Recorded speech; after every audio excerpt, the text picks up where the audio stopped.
మన ప్రభువైన యేసుక్రీస్తు నామములో మీకు అందరికీ మరొకసారి వందనాలు సమర్పిస్తున్నాను. ఇవాళ మనం క్రీస్తు రక్తమును గూర్చిన కొన్ని సంగతులను పరిశీలన చేస్తాం. ఏదండి? అంశం ఏమిటి?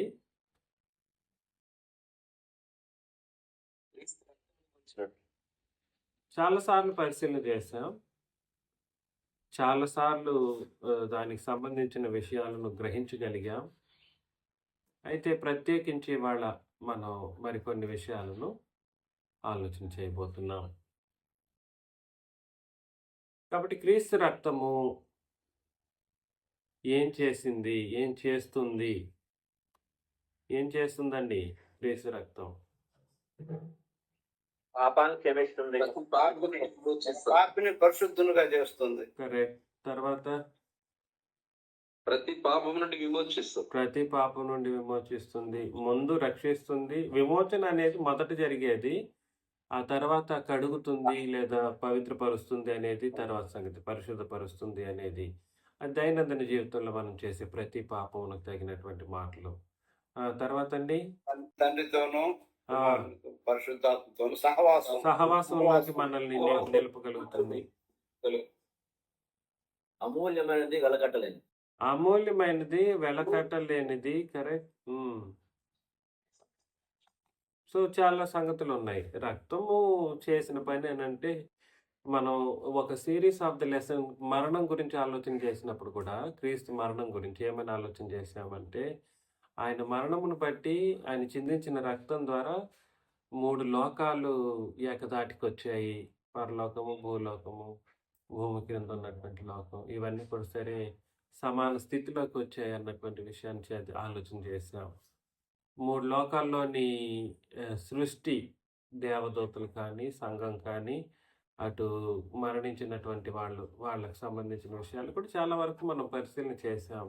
ఇవాళ పర్టిక్యులర్‌గా క్రీస్తు రక్తం చేసిన పని ఏమిటో మనం మరొకసారి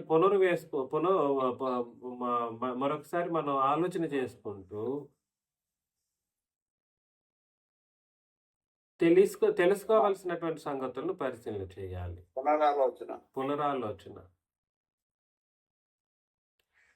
పునరాలోచన చేయాలి.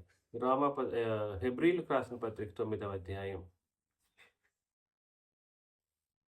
హెబ్రీయులకు రాసిన పత్రిక 9వ అధ్యాయం 12 నుండి వచనాలను చదివినప్పుడు 22 వరకు, అంటే 12 నుండి 22 వరకు అంటే మధ్య మధ్యలో నేను కొన్ని వచనాలను మాట్లాడబోను. మేకల యొక్కయు కోడెల యొక్కయు రక్తంతో కాక తన స్వరక్తముతో ఒక్కసారి పరిశుద్ధ స్థలంలో ప్రవేశించెను.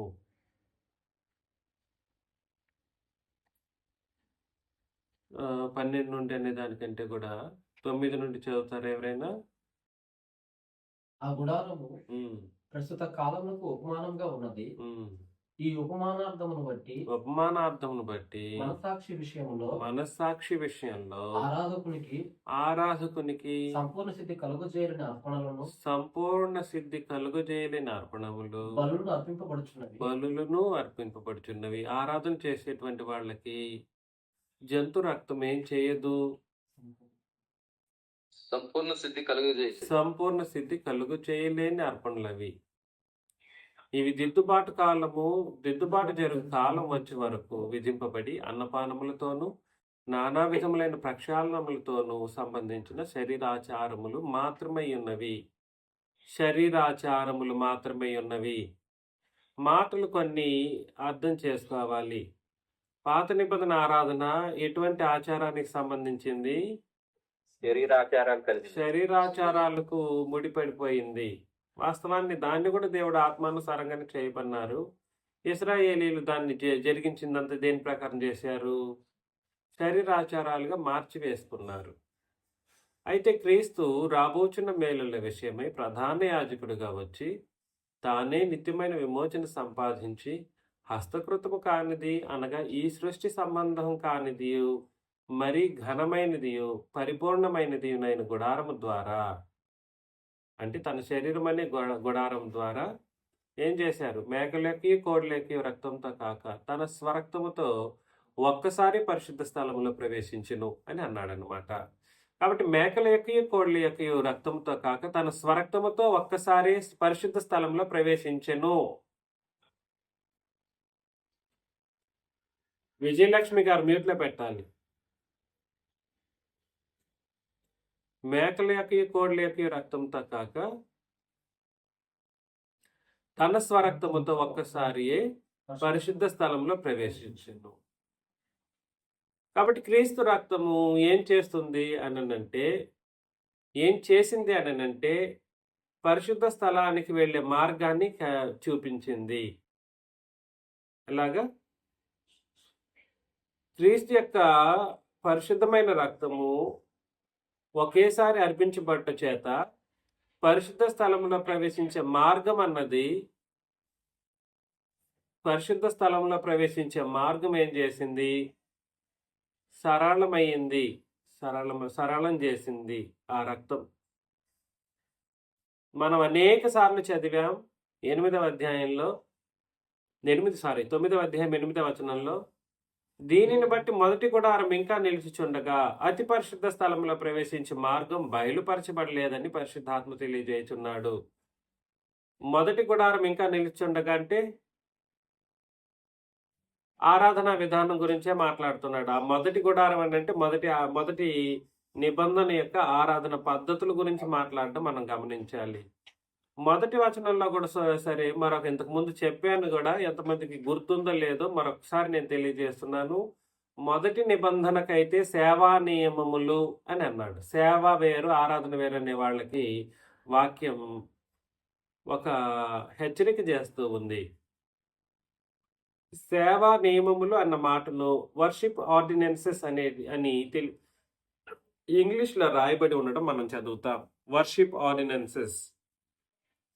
సేవ వేరు, ఆరాధన వేరని తెలుగు పండితులే విభజించి మాట్లాడారు. తెలుగు పండితులకు విభజించినప్పటికీ అక్కడ చెప్పబడిన సేవ అనేది ఆరాధన సంబంధమైన సేవ. ఎటువంటి సేవ అండి? ఆరాధన సంబంధమైన సేవ. కాబట్టి ఆ ఆరాధనలో ఏమేమి జరిగేవి అని అంటే 7వ వచనంలో, సంవత్సరమునకు ఒక్కసారి మాత్రమే ప్రధాన యాజకుడు ఒక్కడే రక్తము చేత పట్టుకొని 2వ గుడారంలోనికి ప్రవేశించును. ఆ రక్తము తన కొరకును ప్రజల అజ్ఞాన కృతముల కొరకును అతడు అర్పించును. దయచేసి నేను చెబుతున్న ఈ పదజాలాలు మీకు అర్థం కావాలి. సేవా నియమములు అంటే ఆరాధన పద్ధతులు రాసుకోవచ్చు. సేవా నియమములు అనగా ఆరాధన నియమాలు లేదా ఆరాధన పద్ధతులు. రెండవది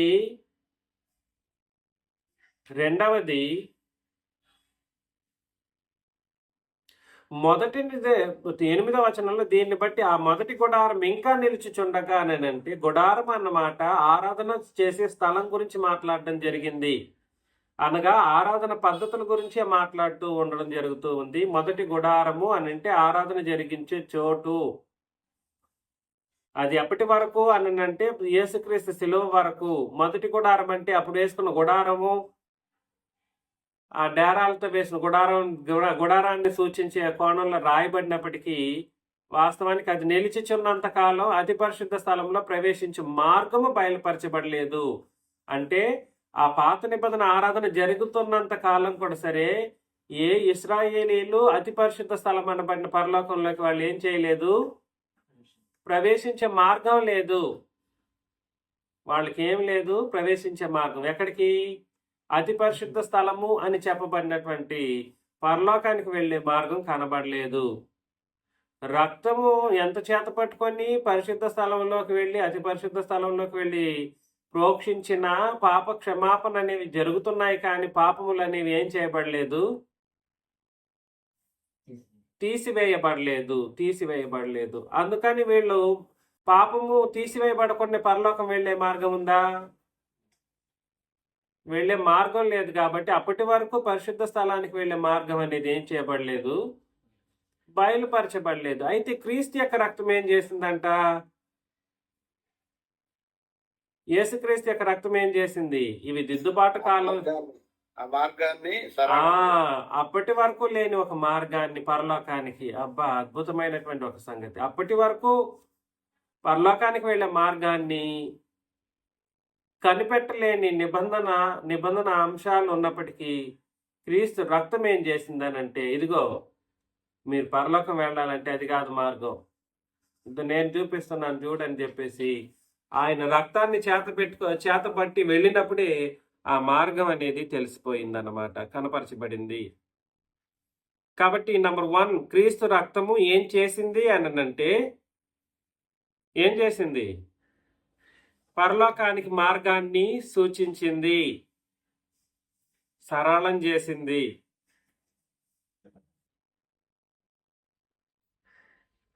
ఏలయనగా మేకల యొక్కయు ఎడ్ల యొక్కయు రక్తమును మైలపడిన వారి మీద ఆవు కూడా బూడిద చల్లుటయు శరీర శుద్ధి కలుగునట్లు వారిని పరిశుద్ధపరిచిన ఎడల నిత్యుడగు ఆత్మ ద్వారా తను తాను దేవునికి నిర్దోషినిగా అర్పించుకున్న క్రీస్తు యొక్క రక్తము నిర్జీవ క్రియలను విడిచి జీవం గల దేవుని సేవించుటకు మీ మనస్సాక్షిని ఎంతో ఎక్కువగా శుద్ధి చేయును అని అన్నాడు అనమాట. కాబట్టి మనస్సాక్షిని ఎంతో ఎక్కువగా శుద్ధి చేసే ఒక ఆయుధం ఏమిటి ఇప్పుడు? క్రీస్తు రక్తము. నేను చెబుతున్న విషయాన్ని మీరు గుర్తించవలసిందిగా మిమ్మల్ని నేను ప్రేమతో మనవి చేస్తూ ఉన్నాను. అప్పటి వరకు మానవ జాతికి క్రీస్తు రక్తం ఉందా? ఆయన చనిపోక మునుపటి వరకు చెప్పండి. అప్పటి వరకు లేదు. జంతు బలులు, జంతు రక్తం, జంతు రక్తాలు, వాటి ద్వారానే వారు కార్యక్రమం నిర్వహించారు. వారు భౌతిక సంబంధమైన శరీర శుద్ధి, అదేవిధంగా భౌతిక సంబంధమైన ఆచారాలు, భౌతిక సంబంధమైన ఆరాధన పద్ధతులు, వీటిని వాళ్ళు కలిగి ఉన్నారు. కానీ క్రొత్త నిబంధన అనేది భౌతిక సంబంధమైనటువంటి విధానానికి సూచించదు. మరి దేన్ని శుద్ధి చేసింది అది? క్రీస్తు రక్తము దేన్నండి? మనస్సాక్షిని శుద్ధి చేసింది. మనస్సాక్షి అంటే ఏమిటి? అది కనబడుతుందా? మనస్సాక్షి కనబడుతుందా? అది ఆత్మ సంబంధమైనది. ఎవరి మనస్సాక్షి వాళ్ళకి తెలిసినా కూడా సరే అది కనబడేదా? కాదు, అది ఆత్మ సంబంధమైనది. మొన్న ఒకడు ఏం చేశాడంటే, ఒక ముసలాయన భౌతిక సంబంధమైన దాన్ని తీసుకెళ్లి ఆత్మ సంబంధమైన దాంతో ముడిపెట్టడానికి ప్రయత్నం చేశాడు. ఎలాగా? భౌతిక సంబంధమైన దాన్ని తీసుకొచ్చి ఆత్మ సంబంధమైనటువంటి వాటితో ముడిపెట్టడానికి అయినటువంటి ప్రయత్నం చేశారనమాట. గ్రంథం చదివేటప్పుడు గ్రంథ పద్ధతి మనకు అర్థం కావాలి. ఆత్మ సంబంధమైన వాటితో ఏం చేయాలి? వివేచించాలి, సరిచూచి వివేచించాలి. ఆత్మ సంబంధమైన వాటిని ఆత్మ సంబంధంగా చూడాలి తప్ప భౌతికంగా చూస్తే ఎట్లాగా? నేను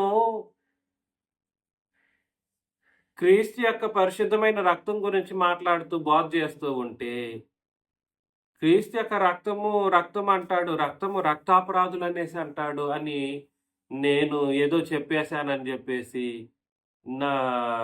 అలా చెప్పాల్సిన అవసరం లేదన్నట్లుగా మాట్లాడాడు. అసలు బుద్ధి లేని ఒక మూర్ఖుడు. వయసు అయ్యే కొద్దీ ఎక్కడైనా కొంత జ్ఞానం పెరుగుతుంది. వాళ్ళు జేసీ లిమ్ అనేవాడికి ఒక్కెంత జ్ఞానం లేకుండా పోయింది, ఒక్కెంత జ్ఞానం కూడా లేకుండా పోయింది.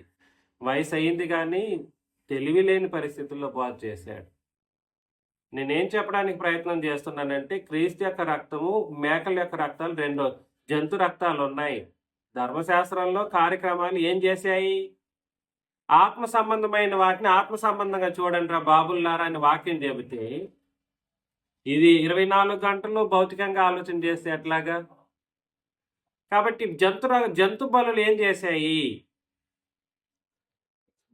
జంతు బలుల ద్వారా జరిగించే శరీరాచారాలు ఏం చేశాయి?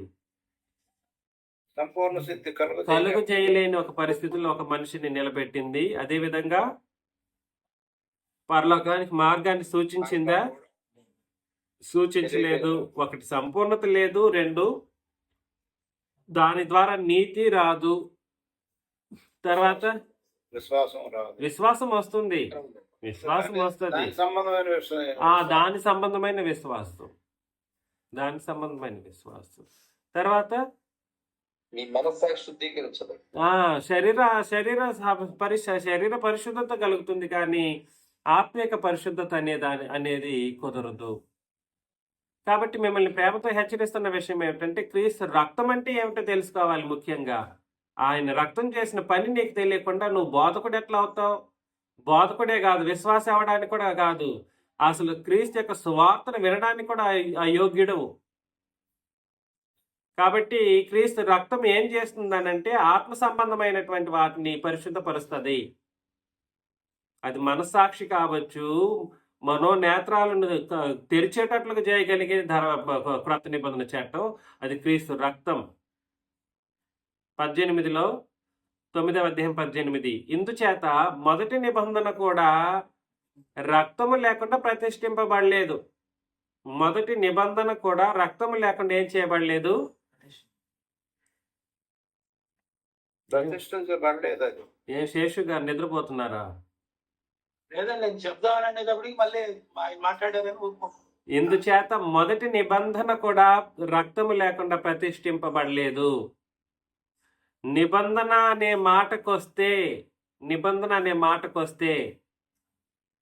ఆటోమేటిక్ ఇంకో పదం వచ్చేసేది. ఏమిటది? నిబంధన అనే మాటను మనం ఆలోచన చేసినప్పుడు కూడనే మరొక పదం ఏమొచ్చేస్తుంది? రక్తం.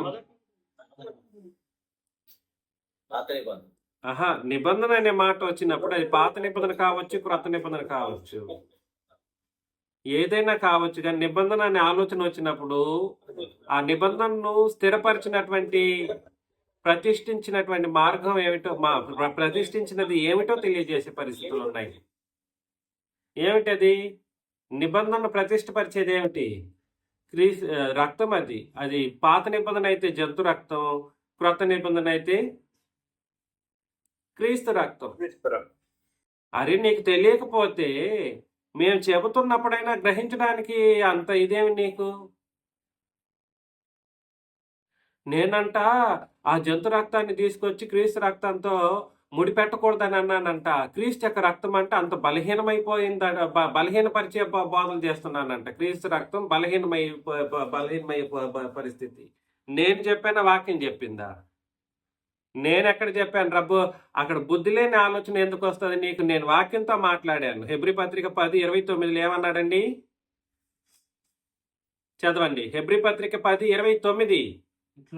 ఇట్లుండగా దేవుని కుమారుని పాదములతో త్రొక్కి తాను పరిశుద్ధపరచబట్టకు సాధనమైన నిబంధన రక్తమును ఎలాగా నేను చెప్పానా, లేదంటే దేవుడు చెప్పాడా?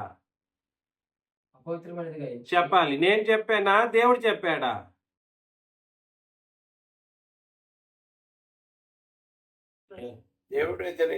దేవుడు చెప్పాడు. నేను చెప్పింది ఏంటి ఇక్కడ? నేనెక్కడ చెప్పాను? నేను ఎవరిని చెప్పడానికి ఇక్కడ? వాళ్ళలాగా నేను లేనిపోయిన మాటలు చెప్పుకొని బ్రతుకుతాను డబ్బుల కోసం. కాబట్టి పరిస్థితి ఏమిటనంటే గుర్తించండి, నిబంధన రక్తము అపవిత్రమైన పరిస్థితుల్లో చేసే బోధలు నేడు పెద్ద పెద్ద బోధకులు అనే ప్రతి వాడు డబ్బు కోసం చేస్తున్నటువంటి పరిస్థితి నేడు జరుగుతూ ఉంది. డబ్బు వద్దనుకున్నవాడు ఏం చేస్తున్నాడంటే కనీసం సమాజంలో, క్రైస్తవ సమాజంలో గొప్పగా ఉండాలన్నటువంటి ఉద్దేశంతో దైవవాక్యాన్ని తృణీకరించేటట్లుగా ఒకటి పేరుకి ప్రాకులాడుతున్నాడు, లేదనంటే డబ్బుకి. కాబట్టి క్రీస్తు రక్తం అపవిత్రపరిచే మార్గం ఏమిటో చెబుతూ ఉన్నాడు. ఎలా మార్గం అయిపోతుంది? ఎట్లా అపవిత్రపరచబడుతుంది?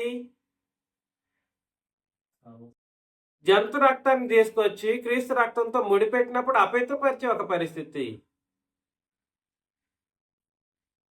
దయచేసి ఈ విషయం మనకు అర్థం కావాలి. మరలా హెబ్రీలకు రాసిన పత్రిక 9వ అధ్యాయం 18కి వచ్చేద్దాం. ఇందుచేత మొదటి నిబంధన కూడా రక్తము లేకుండా ప్రతిష్ఠింపబడలేదు. ధర్మశాస్త్ర ప్రకారము మోషే ప్రతి ఆజ్ఞను ప్రజలతో చెప్పిన తర్వాత ఆ ఆజ్ఞ చెబుతాడు. అదేంటి? ధర్మశాస్త్రం. ఏంటిది? ధర్మశాస్త్ర ఆజ్ఞను ప్రజలతో చెప్పిన తర్వాత ఆయన నీళ్లతోనూ రక్త వర్ణములు గల గొర్రె బొచ్చుతోనూ హిస్సోపుతోనూ కోడిలేకయు మేకలేకయు రక్తమును తీసుకొని, ఇదేంటి తీసుకొని? కోడిల యొక్కయు మేకల యొక్కయు రక్తమును తీసుకొని దేవుడు మీ కొరకు విధించిన నిబంధన రక్తం ఇదే అని చెప్పుచు గ్రంథం మీదను ప్రజలందరి మీదను ప్రోక్షించెను. కాబట్టి గ్రంథం మీద ప్రజల మీద ప్రోక్షించినప్పుడు అది ఏమవుతుంది? గ్రంథం ఏమిటి? నిబంధన. గ్రంథం ఏమిటి? ధర్మశాస్త్రం. నిబంధన. జనుల మీద విసురుతున్నప్పుడు, ఆ ప్రోక్షించేటువంటి పరిస్థితుల్లో ప్రోక్షించినప్పుడు ఆ రక్తం వలన గ్రంథానికి, ఇశ్రాయేలు జనాంగానికి ఆ నిబంధన అనేది ఎల్లప్పుడూ ఏం చేయబడుతూ ఉంటది? స్థిరపరచబడుతూ ఉంటది. అది ఎప్పుడు వాళ్ళ మీద ఉంది అనేటువంటి ఒక విషయాన్ని తెలియజేస్తూ వస్తూ ఉంటది.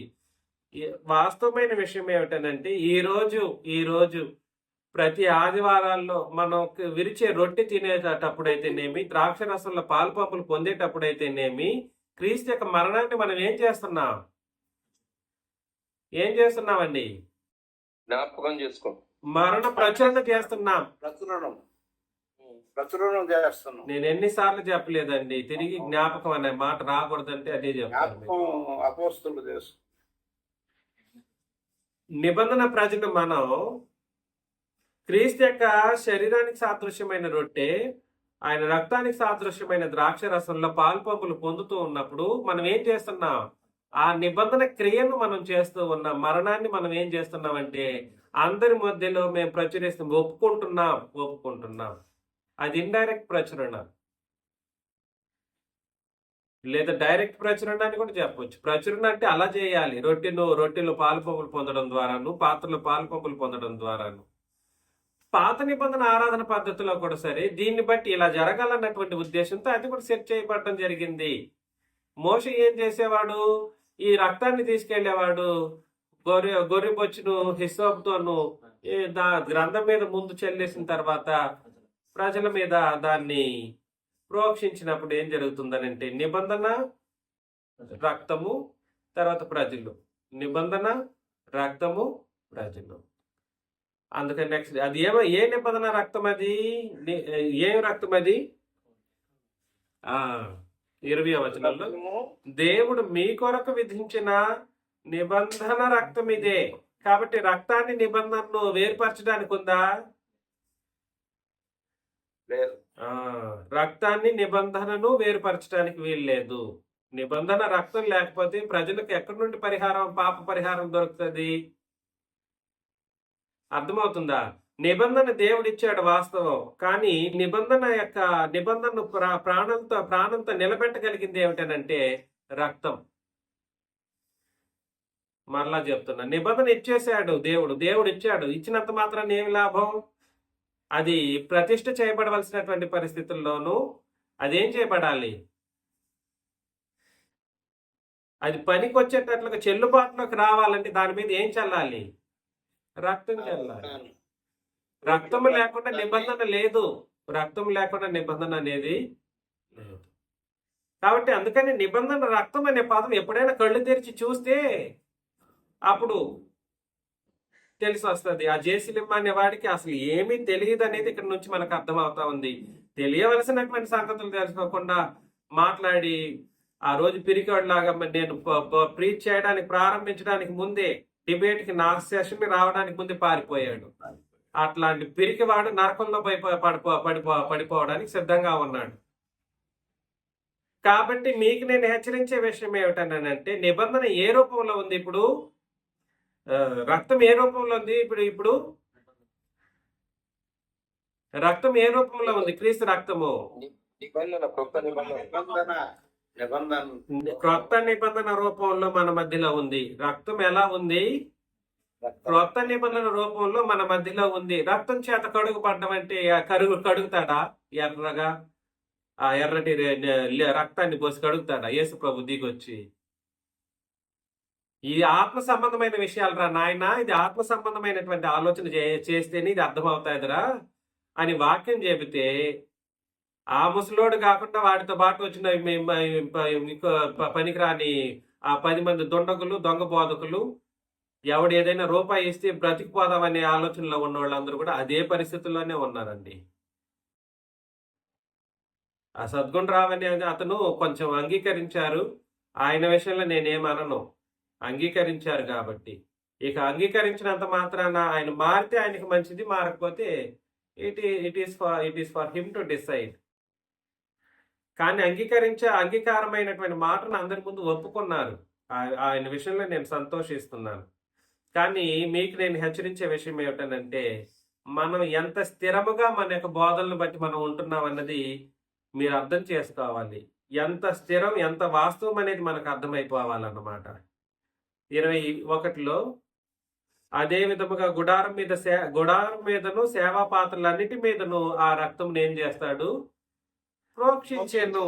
మరియు ధర్మశాస్త్ర ప్రకారం సమస్త వస్తువులను రక్తము చేత శుద్ధి చేయబడిననియు, రక్తము చిందింపబడకుండా పాప క్షమాపణ కలుగుదనియు సామాన్యముగా చెప్పవచ్చు. దేని ప్రకారం అది? ధర్మశాస్త్రం ప్రకారం. ధర్మశాస్త్రం ప్రకారం పాప క్షమాపణ కలగాలంటే ఏం చేయాలి? రక్తం ఖచ్చితంగా చింది చేరాల్సిందే. ఇది ఎవరు? వ్యక్తి కాడు. వ్యక్తి చిందేసి చేస్తే క్షమాపణ ఎందుకు? ఇతను పోతాడు. అర్థమవుతుంది కదండి. పాప క్షమాపణకు వ్యక్తిని అర్పించేశారు అనుకోండి, వాడికి ఎందుకు ఇంకా తర్వాత? కాబట్టి జంతు బలుల సమర్పణ ద్వారా ఏం జరిగేది? పాత నిబంధనలో ఏం జరిగేదండి? పాప క్షమాపణ జరిగేది. అయితే నేను అందుకే చెప్పాను, తేటగా చెప్పాను, ఇంతకు ముందు కూడా నేను చెప్పాను, మరలా రిపీట్ చేస్తున్నాను. ధర్మశాస్త్ర బలుల వలన పాప క్షమాపణ కలుగుతుందే తప్ప పాపములు ఏం చేయబడవు? తీసివేయబడవు. ఎంత తేటగా చెప్పేశాడు. హెబ్రీ పత్రిక చదివితే అర్థమవుతుంది. పాపమునకు క్షమాపణ అయితే దొరుకుతుంది, కానీ ఏం జరగదు? పాపాలు అయితే తీసివేయబడవు, అలాగే ఉండిపోతాయి. దానివల్ల అతని మనస్సాక్షి ఎలా ఉంటది? అర్పించిన మనస్సాక్షి ఎలా ఉంటది? నా పాపాలు పడ్డాయి కాబట్టి ఈ తప్పు చేసినా ఇంకో తప్పు చేసినా దానికి ఏం చేయాలి? నేను బలి సమర్పిస్తాను. ఎలాగా? ఇంకో తప్పు చేస్తాను, బలి సమర్పిస్తాను, పాప క్షమాపణ పొందుకుంటాను, శిక్షను ఏం చేస్తాను? తప్పించుకుంటాను అనే ఒక పరిస్థితుల్లో మనిషి ఉంటాడు. కానీ పాపం అనేది ఏం చేయబడదు? తీసివేయబడవు. పాపాలు ఏం చేయబడవు అంటే తీసివేయబడవు. అది వాస్తవంగా జరిగింది పాత నిబంధన కాలంలో. కాబట్టి రక్తం అంటే ఏమిటి? రక్తం ఏంటిదంటే నిబంధన. రక్తం ఏ రూపంలో ఉందనంటే నిబంధన రూపంలో ఉంది. హెబ్రీ పత్రిక 10వ అధ్యాయం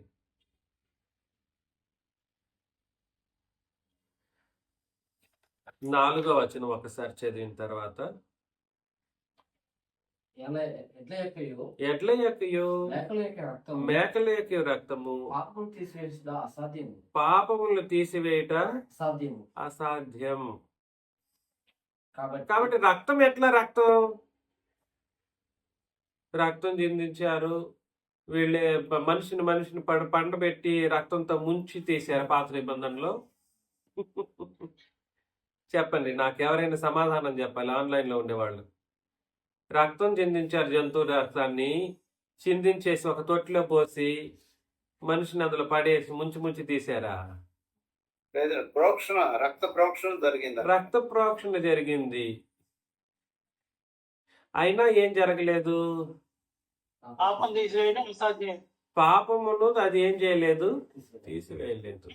రక్తంతోనే ముంచినా అదే జరిగేది. వాస్తవానికి రక్తంతో ఉంచితే బ్రతకడు అనుకోండి, తర్వాత సంగతి. ఇది ఎందుకు మనుషులు అర్థం అర్థం చేసుకోలేకపోతున్నారు ఎందుకండి? ఇది ఆత్మ సంబంధమైనది. పాత నిబంధన కూడా సరే. ఒక బొట్టు, ఒక చుక్క తగిలితే చాలు. ఇంక వాళ్ళకేం జరిగిందని అర్థం? క్షమాపణ జరిగిపోయింది. వీళ్ళు పొందాల్సిన శిక్షను ఆ జంతువు పొందింది. ఆ జంతువు యొక్క రక్తం వలన వీళ్ళకి క్షమాపణ దొరికింది. క్షమాపణ దొరకడం అంటే ఏమని అర్థం? శిక్ష లేదు అని అర్థం అన్నమాట. కానీ వీళ్ళలో ఏముంది? పాపం ఉంది. అది ఆత్మ సంబంధమైనది. పాపం అనేది ఎప్పటికీ కూడా సరే ఎలా ఆలోచన చేయాలి? ఆత్మ సంబంధమైనదిగానే ఆలోచన చేయాలి. ఆత్మ సంబంధమైనటువంటి శరీర సంబంధమైన విధానంలో చేసిందైనా కూడా సరే దాని యొక్క రిజల్ట్ దేనికి వెళుతుంది? శరీరంలో చేసే తప్పులు, పాపాలు ఏదైనా ఉంటే కూడా సరే దాని రిజల్ట్ దేనికి ఆపాదించబడుతుంది? శిక్ష దేనికి ఆపాదించబడుతుంది? ఆత్మకు ఆపాదించబడుతుంది. జంతువుకి శిక్ష. ఆత్మకు, మానవ ఆత్మకే. ఎవడు చేస్తే వాడి ఆత్మ ఏం చేయబడుతుంది? సిలువలో, సారీ, నరకంలో. పాపం చేసిన వాడికి శిక్ష. అర్థమవుతుంది కదండి? అది ఈ శరీరంతో తీసుకెళ్లి పడేస్తాడు ఆ నరకంలో. లేదు, శరీరంతో తీసుకెళ్లి పడేస్తాడు. మాత్రమే నరకంలో ఉంటుంది. కాబట్టి పరిస్థితి ఏమిటంటే అదైనా ఇదైనా ఆత్మ సంబంధంగానే పరిశీలన చేయాలి తప్ప భౌతికంగా పరిశీలన చేసి రక్తం అనేది ఏమిటో తెలుసుకోకుండా మాట్లాడడం ఎంత మూర్ఖత్వమో, ఎంత మూఢత్వమో అర్థం అవ్వాలి మనకు. గత 2000 సంవత్సరాలుగా ఇంత మూఢత్వంతో అయిపోతే ఇప్పుడు డబ్బుల కోసం ప్రతి వచ్చేవాడు మూఢత్వాన్ని బయట పెట్టుకుంటున్నాడు అనమాట. 20వ వచనం 18 నుండి ఇందుచేత ఈ 10వ అధ్యాయం. వీటి క్షమాపణ ఎక్కడ కలుగునో ఉమ్, అక్కడ పాప పరిహారం బలి ఎన్నడూ ఉండదు. సహోదరులారా, యేసు మన కొరకు ప్రతిష్ఠించిన మార్గమున అనగా నూతనమైనది జీవము గలదియు శరీరమును తెర ద్వారా ఏర్పరచబడినది అయిన మార్గమున ఆయన రక్తము వలన పరిశుద్ధ స్థలమందు ప్రవేశించుటకు తిరిగి చెప్పేశాడు. ఏంటి ఇది రక్తం అంటాడు మరలా? దేవుడికి ఏమన్నా తెలియట్లేదా? రక్తం, యేసుక్రీస్తు రక్తం ఏమన్నా నిన్ను ఇక్కడ నుండి పరలోకం నుండి పారేటట్లు చేస్తాడు దేవుడు? ఒక తీగలాగా పారేటట్టు చేసి నిన్ను లాక్కెళ్ళేటట్లు లాగుతాడా రక్తంతో? రక్తం అనే తీగతో? అదే ఇదంతా ఏమైనా బుద్ధి జ్ఞానం ఉన్నోడు మాట్లాడే మాటలుగా ఉన్నాయా? ఏంటండి, ఏం మర్యాదాస్ గారు మాట్లాడట్లేదు? ఆయన రక్తము వలన పరిశుద్ధ స్థలమునందు ప్రవేశించుటకు మనకు ధైర్యం కలిగి ఉన్నది అని అన్నాడు. ఎట్లా? ఏర్పాటు చేశాడు. రక్తం ఏమిటి ఇక్కడ? రక్తం వల్ల పరిశుద్ధ స్థలం, భూమికి ఆకాశానికి రక్తం వల్ల మార్గం ఏంటి? రక్తం లాంటి మడుగు కాసి మనం ఈదుకుంటూ పోతామా ఏంటి? చేపలాగా ఈదుకుంటూ పైకి ఎక్కిపోతామా ఆ రక్తంలో? శరీరం అంటే సంఘము, రక్తం అనే నిబంధన. ఈ రెండు లేకపోతే నువ్వు పరలోకం ప్రవేశించవని దాని అర్థం అన్నమాట. మ్యూట్ లో పెట్టండి. మీరు కాదులేండి ఇక్కడ. కాబట్టి నేనేం చెప్పడానికి ప్రయత్నం చేస్తున్నానంటే రక్తం అంటే రక్తం కాదు ఇక్కడ, ఎర్రటి రక్తం లాంటిది కాదు ఇక్కడ. నిబంధన అనే రక్తం వలన శరీరం అంటే ఆయన శరీరం అనేది కాదు ఇక్కడ చెప్తున్నది. మరేమిటి? సంఘం అనే శరీరం. క్రీస్తు సంఘం అనేటువంటి శరీరంలో ఆయన నిబంధనలు పాటించే ప్రజలు, ఆయన రక్తాన్ని కలిగినటువంటి ప్రజలు ఎవరైతే ఉంటారో వాళ్ళు పరలోకానికి వెళ్లే మార్గం సరళం చేయబడింది అన్నటువంటి ఉద్దేశాన్ని ఇక్కడ తెలియజేస్తున్నాడు తప్ప ఎర్రటి మడుగులాగా ఏమైనా రక్త మడుగుని ఏమైనా తయారు చేస్తాడా ఇక్కడ నుండి భూమి నుండి పరలోకానికి ఈదుకుంటూ పోవడానికో లేదనంటే అందులో మునిగి తేలడానికో? అదేమీ లేదు. కాబట్టి దయచేసి ఈ విషయం మనకు అర్థం కావాలి. బుద్ధిహీనంగా మాట్లాడే ప్రతి వాడి నోరు మనం ఊహించలేకపోతే ఎక్కువ మాటలు మాట్లాడుతూ ఉంటారన్నమాట. కాబట్టి నిబంధన అనేది ఎలా ఉంది మన మధ్యలో? రక్తం అనేది ఎలా ఉంది? క్రీస్తు రక్తం అనేది నిబంధన రూపంలో ఉంది. క్రీస్తు శరీరం ఏ రూపంలో ఉంది? సంఘం రూపంలో ఉంది. మనమైతే క్రీస్తు శరీరం, మన నిబంధన అయితే క్రీస్తు రక్తం. అందుకని 2 రక్తాలను ఒకటి చేయకరా నాయనలారా అని అంటే ఇంకా వద్దు అంటాడు, కాదంటాడు, ఇంకేదో అంటాడు. అది లేకపోతే ఇది కుదరదు అంటాడు. నీకు తెలియకపోతే, నీకు సామర్థ్యం లేకపోతే, నీ వాక్చాతుర్యంతో బోధించి నరకానికి నువ్వు వెళ్తానంటే వెళ్ళు. ఎవడు కాదని చెప్పాడు? ఖచ్చితంగా నువ్వు నరకానికి సిద్ధమై ఉన్న పరిస్థితి అర్థమైపోతుంది. ఆ జేసిలిమ్మ అనేవాడు కానీ వాడి అనుచరులకు సంబంధించి కానీ. దయచేసి ఈ విషయాలు మనకు అర్థం కావాలి. వాస్తవమైన విషయం ఏమిటంటే మరొక్కసారి 10వ అధ్యాయంలో అదే 10వ అధ్యాయంలో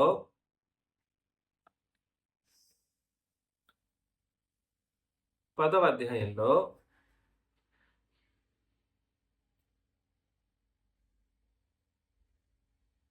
11 నుండి, మరియు ప్రతి యాజకుడు దినదినము సేవ చేయొచ్చు, పాపములను ఎన్నటికినీ తీసివేయాలని ఆ బలులనే మాటి మాటికి అర్పించుచూ ఉండును. ఈయన అయితే పాపముల నిమిత్తమై సదాకాలం నిలిచి ఎన్ని బలి? ఒక్క బలినే అర్పించు. ఎందుకు ఒక్క బలి అన్నాడు? ఈ ఒక్క బలి నిత్య బలి. ఈ ఒక్క బలి నిత్య బలి. ఈ ఒక్క బలి నిత్య బలి ద్వారా ఏర్పాటు చేయబడిన నిబంధన కూడా ఎన్ని? ఒకటే నిబంధన. అదే నిత్యం ఉండబోయే నిబంధన. అది అది ఎప్పటి వరకు ఉంటుంది? ఆ నిబంధన ఎప్పటి వరకు ఉంటుంది? యుగ యుగాలు ఉంటాయి. నిత్య నిబంధనగా ఉంటది. అప్పటి నుండి తన శత్రువులు తన పాదములకు పాదపీఠముగా చేయబడి వరకు కనిపెట్టి దేవుని కొడి పార్శ్వన ఒక్క అర్పణ చేత ఈయన ఆసీనుడాయను ఒక్క అర్పణ చేత ఈయన పరిశుద్ధపరచబడి వారిని సదాకాలం సంపూర్ణులుగా చేసి ఉన్నాడు. ఈ విషయమే పరిశుద్ధాత్మ కూడా మనకు సాక్ష్యం ఇచ్చుచున్నాడు. ఎలాగనగా ఆ దినములైన తర్వాత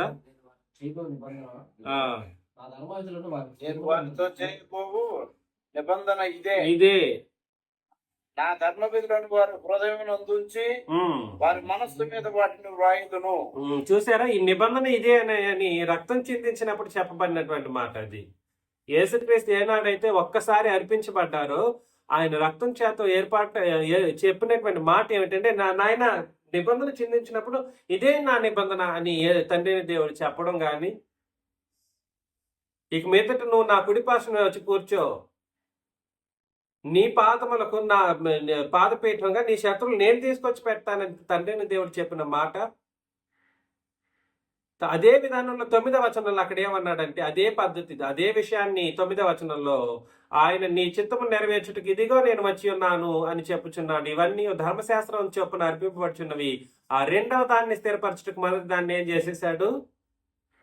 ఒరే నాయనలారా, కొట్టివేసాడ్రా అంటే బుద్ధి లేని మాటలు ఎందుకు వస్తాయి? కొట్టివేసాడ్రా అంటే అది అర్థం కాలేక ఎందుకు పోతుంది? చిన్న పిల్లలకు చెప్పిన అర్థం అవుతుంది. తల మీద 70 సంవత్సరాలు పెట్టుకొనేసి అది కొట్టివేసాడు అన్న మాటను అర్థం చేసుకోలేని వాడు ఏం బోధకుడిగా ఉంటాడు? వాడు అసలు బోధకుడు కూడా కాదు చెప్పాలంటే. వాడు అపవాది సంబంధి. ఇస్కరియోతు యూదా కంటే మోసమైన వాడు. కాబట్టి నేటి కాలంలో నేను మొన్న ప్రత్యక్షంగా చూసిన ఇస్కరియోతు యూదా ఎవడనంటే వీడు జేసిలిమ్మ అనేవాడు. ఇస్కరియోతు యూదా వాడి అనుచరులు ఎంతమంది అయితే వచ్చారో వాళ్ళందరూ ఇస్కరియోతులే. మరలా అది కొట్టివేసిన సంగతిని గుర్తించకుండా మరలా క్రొత్త నిబంధనకు పాత నిబంధన ముడిపెట్టాలని చెప్పే ప్రతి ఒక్కడు నేడు యేసు ప్రభుని సిలువకు ఆహుతి చేయటానికైనా ప్రయత్నం చేసిన వాడే.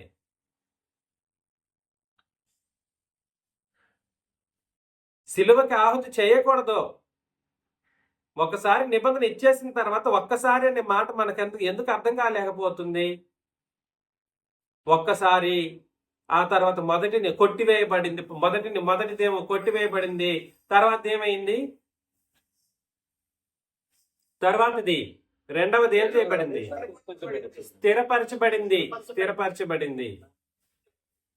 స్థిరపరచబడే ఒక కార్యక్రమం క్రీస్తు రక్తం ద్వారా జరిగింది.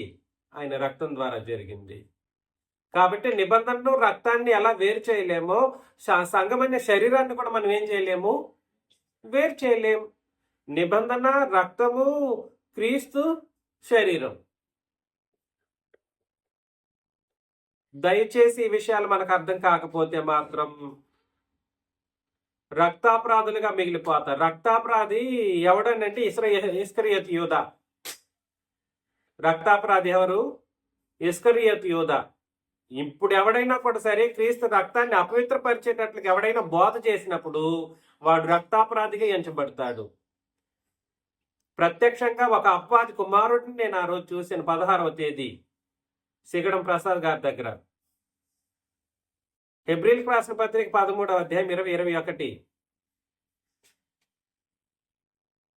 హెబ్రీలకు రాసిన పత్రిక 13వ అధ్యాయం 20వ వచనం 21వ వచనంలో గొర్రెల గొప్ప కాపురి అని యేసు అన్న మన ప్రభువును నిత్యమైన నిబంధన అండర్లైన్ చేసుకోవాలి. నిత్యమైన నిబంధన సంబంధమగు రక్తమును బట్టి అండర్లైన్ చేసుకోండి ఆ మాట. ఎటువంటి రక్తం అది? నిత్యమైన నిబంధన సంబంధమగు రక్తం అది.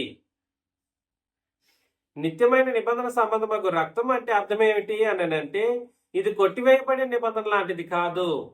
ఎట్లాగా? దీనికి అంతం లేదు. దీనికి అంతం లేదు.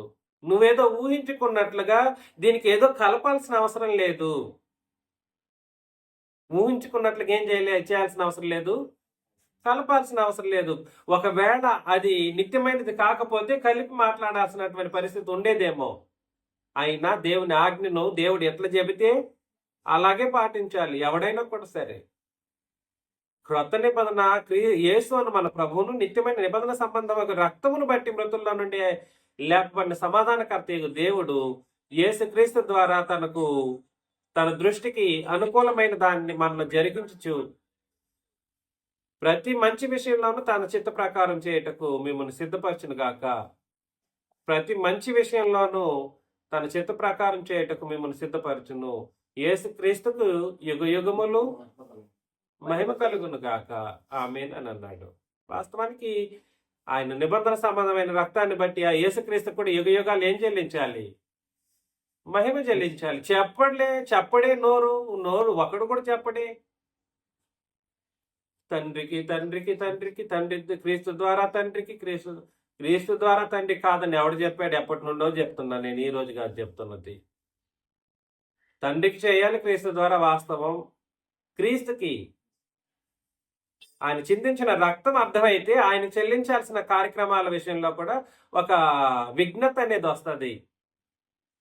అయ్యో చెల్లించాలి. ఏంటండి?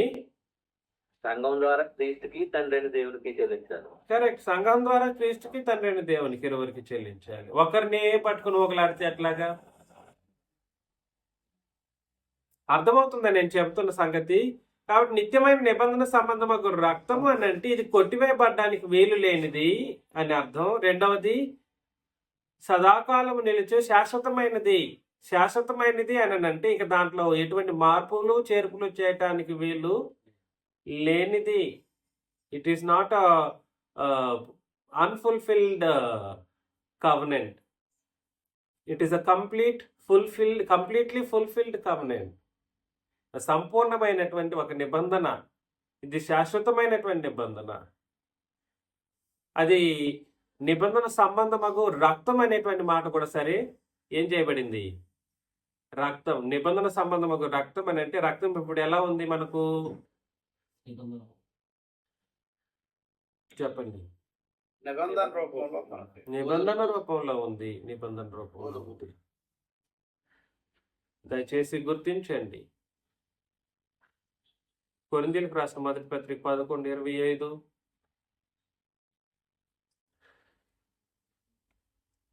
ఈ పాత్ర నా రక్తం వలన క్రొత్త నిబంధన. చాలు, అంతకు మించిన మాటలు అవసరం లేదు. ఈ పాత్ర నా రక్తం వలనైనా వచనం కూడా చెప్పాను. నేను చెప్పకపోతే కదా నువ్వు చెప్పలేదు చిన్నరాజా, నువ్వు మాట్లాడలేదని అనడానికి. ఆ రోజు నేను డిబేట్లో వచనాల ప్రకారం మాట్లాడాను. చిన్నరాజు అనే వ్యక్తి ఊహాగానాలతో తేలియాడేవాడు అనుకున్నాడు ఏమో. ఊహాగానాలు ఆ రోజు చేయలేదు, ఎప్పుడు చేయలేదు, ఇక ముందుకు చేయబోను. నేను అందుకోసమే చెప్తూ ఉంటాను, ఖచ్చితంగా వాక్య ప్రకారం మాట్లాడడానికి నేను సిద్ధపడిన వాడును. నా రక్తం వల్ల సరే నేను చెప్పలేకపోతే ఆ రక్తమే నిబంధన అని చెప్పినప్పుడన్నా నీకు ఒక ఎక్స్పీరియన్స్డ్ బోధకుడు అంటున్నావుగా, నీకు వచనాలు గుర్తుకు రావాలా లేదా? పెద్ద ఎక్స్పీరియన్స్ బోధకుడివి అని అంటాడు వాడు. అసలు ఏమనాలో నాకు అర్థం కావట్లేదు అట్లాంటి మూర్ఖుడిని. ఏమనాలో ఏం చెప్పాలో కూడా తెలియట్లేదు. ఇస్కరియోతు యోధా అంటే కూడా యోధా పర్లేదు అన్నట్టే ఉంది నాకైతే. వాడైనా కొంచెం బాధపడ్డాడు, మారు మనసు పొందడానికి ఇష్టపడ్డాడు, కనీసం కుమిలిపోయి పశ్చాత్తాపడి చచ్చాడు. అట్లాంటి ఇది కూడా లేడే వీడికి. తిరిగి నా మీద ప్రతిరోజు యూట్యూబ్లు పెడతాడు, పెట్టేసి వాళ్ళ మాటలంతా లెక్క చేసుకోవాల్సిన అవసరం లేదంటాడు. నా మాటలు లెక్క చేసుకోకపోతే నువ్వెందుకు లెక్క పెట్టుకుని నా మీదనే యూట్యూబ్లో పాఠాలు పెడుతున్నావు? నువ్వు లెక్కలు ఎందుకు చేస్తున్నావు? నా మాటనంతా ఇతరులంతా లెక్క చేయకూడదంట, వీడు ఎందుకు చేస్తున్నాడు మరి? కాబట్టి అబద్ధ బోధకుడికి పెద్దపీట వేసే అంత పరిస్థితులు వాక్యం ఏనాడు చెప్పదు. అబద్ధ బోధకుల్ని ఎంతగా శపిస్తుందనంటే, వాడు వీడు అని అన్నాడని అంటారు తిరిగి. కాదు, గలతీ పత్రిక 1వ అధ్యాయంలో 6 నుండి మనం చదివినప్పుడు, భిన్నమైన సువార్తని ప్రకటించే వాడిని వాడు అనకుండా శాపగ్రస్తుడు అనుకోండి, ఇంకేమైనా అనిందా? చెప్పండి, చదవండి. క్రీస్తు కృపను బట్టి మిమ్మల్ని పిలిచిన వాడిని విడిచి భిన్నమైన సువార్తకు మీరంత త్వరగా తిరిగి ఆశ్చర్యమగుచున్నది. మరి యొక్క సువార్త కాదు గాని సువార్త కాదు గాని క్రీస్తు సువార్తను చెరుపుగోరి క్రీస్తు యొక్క సువార్తను చెరుపుగోరి కలవరపరిచేవారు కొందరున్నారు. మేము మీకు ప్రకటించిన సువార్త కాక మరి యొక్క సువార్తను మేమైనను పరలోకం వచ్చిన ఒక దూతను మీకు ప్రకటించినట్లా అతడు శాపగ్రస్తుడు కాక. వాడు శాపగ్రస్తుడు ఆయన అని చెప్పలేదు అక్కడ. ఆయన అబద్ధికుడిని కూడా పట్టుకొని పెద్దపీట వేసి చేరేసి కూర్చోబెట్టుకొని చెప్పడు వాక్యం చెప్పినప్పుడు. There is a special way to treat them. వాడు ఏమైపోతాడు? శాపగ్రాహి. తర్వాత ఇది వరకు చెప్పుచున్నట్లు మరలా చెప్పుచున్నాం, మీరు అంగీకరించిన సువార్త కాక ఎవరైనను అని ప్రేమతో చెప్పలేదు, గౌరవించి ఎవడైనను చెప్పినట్లా వాడేమైపోతాడు? శాపగ్రస్తుడిని పట్టుకొనేసి పెద్ద పీట వేసి కూర్చోబెట్టేసి వాడికి మొక్కండి అన్నట్లు చెప్పలేదు వాక్యం, వాడు అని చెప్పింది. కాబట్టి గుర్తించండి, వాడు వీడు అని అంటున్నానని చెప్పేసి వాడు అనుకున్న వాడిని పట్టుకొని అబద్ధికుడిని, ఒక శాపగ్రాహిని పట్టుకొని అలా చెప్పకపోతే ఎట్లా? క్రీస్తు యొక్క రక్తాన్ని అపవిత్రం చేసే పరిస్థితుల్లోనే బోధలు చేస్తున్నటువంటి వాడిని ఏం చెప్పాలి? క్రీస్తు యొక్క రక్తాన్ని అపవిత్రం చేయడానికి కంకణం కట్టుకొని నా మీద ఎద్దేవా వేసేవాడిని ఏం చేస్తానంటే ఖచ్చితంగా అలాగే అంటాను. ఎవడైనా అనాల్సింది అట్లాగే చెప్పాలి.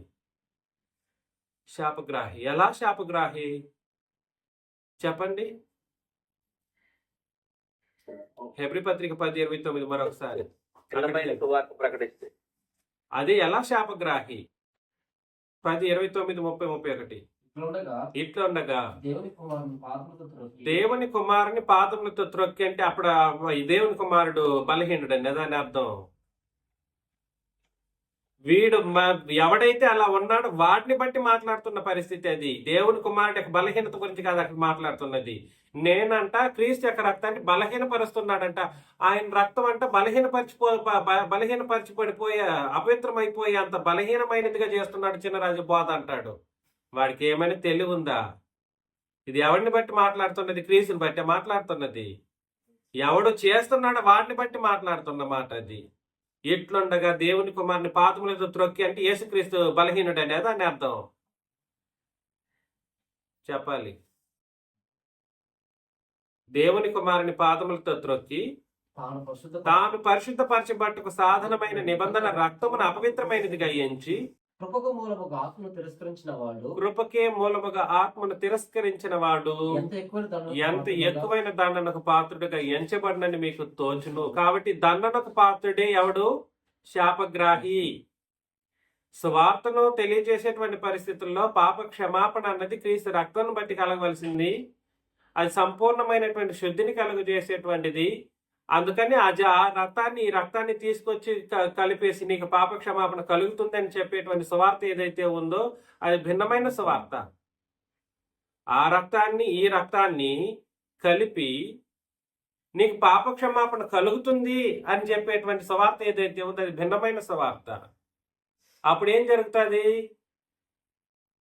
క్రీస్తు రక్తం ఏమవుతుంది? అపవిత్రమైనదిగా ఎంచబడుతుంది. అపవిత్రమైనదిగా ఎంచబడుతుంది. ఆ ధర్మశాస్త్రంలో కృప లేదు. ఇందులో ఏముంది? ధర్మశాస్త్రంలో ఏమి లేదు, కృప లేదు. 6 రోమపత్రిక 6:15 ఒకసారి చూడండి. 6వ అధ్యాయం 15వ వచనం. అట్టయ్యడలా కృపకే గాని ధర్మశాస్త్రం లోనగు వారు కామని. కృపకే గాని ధర్మశాస్త్రానికి లోనైన వారు కాదు. ధర్మశాస్త్రంలో ఏమి లేదు, కృప లేదు. మీరు కృపకు రండిరా బాబులారా అంటే కృప వద్దని కాలుదన్నే వాడిని ఏం చెప్పాలి మనం? వాడు అనకుండా అలాంటి వాడిని పట్టుకునేసి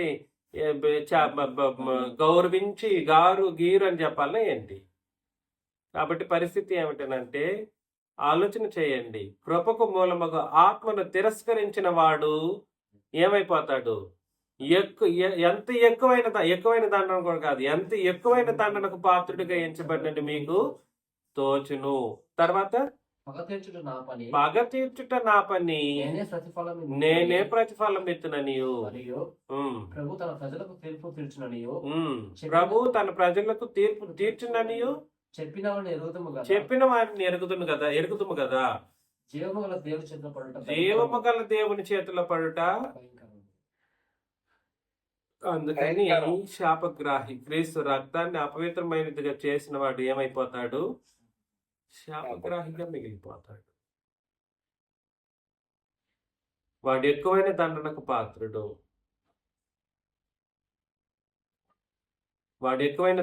పాత్రుడు. రక్తాన్ని అపవిత్రమైనది ఎలా చేస్తాడంటే 2 నిబంధనలు కలిపి బోధించినప్పుడు రక్తాన్ని చిందించిన వాడికి ఎంచబడతాడు.